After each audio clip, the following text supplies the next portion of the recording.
It's a spiritual question. It's a very spiritual thing when you get up in the morning and see a sunrise and be able to connect to it. When you're in active addiction and you see a sunrise, it's almost like doom and gloom. You hear those birds that are off in the background and they're calling you a loser, or, you know, and during the daytime it's the cheeseburgers birds or whatever you want to call them. But getting up in the morning and seeing a sunrise sober is a very spiritual experience.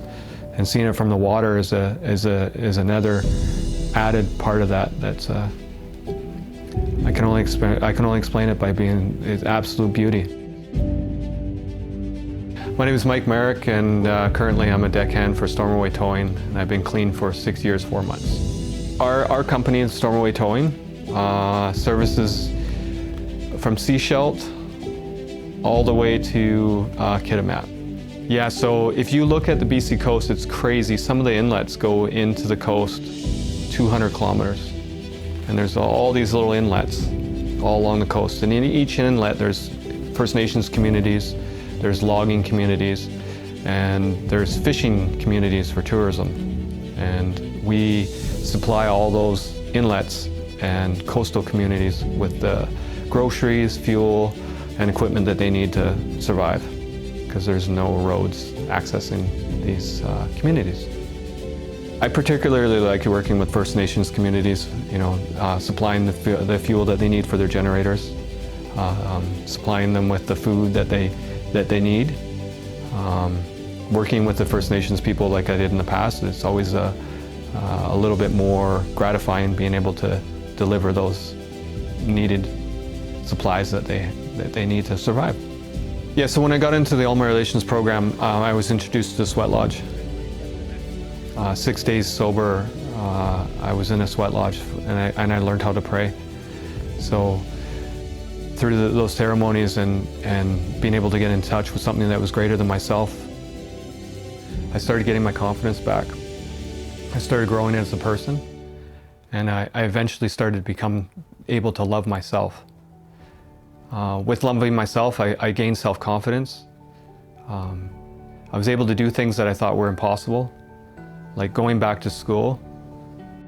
Very scary for me to go back to school, but very quickly I learned that I had the confidence to be able to do it and do it well.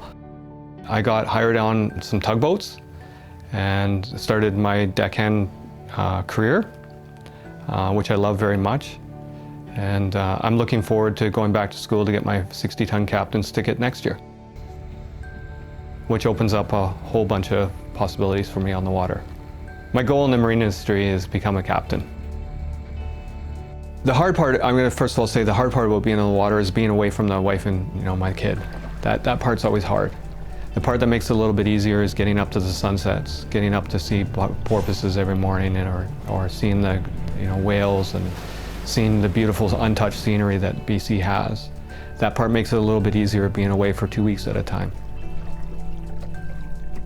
So my son is Jay Russo. We call him my son, but he's my stepson. I met him 5 years ago when I met my wife, and we fell in love together. My son is nonverbal and non-mobile. He had brain surgery when he was 6 days old, and he faces different challenges each day. But as a family, we grow together. I need Jay just as much as he needs me, and I need my wife just as much as she needs me. Jay has actually been one of my greatest teachers that I've ever had, just because he doesn't earn for things that other kids do. He just earns for love.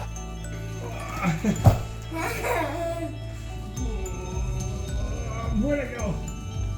He just wants to have attention.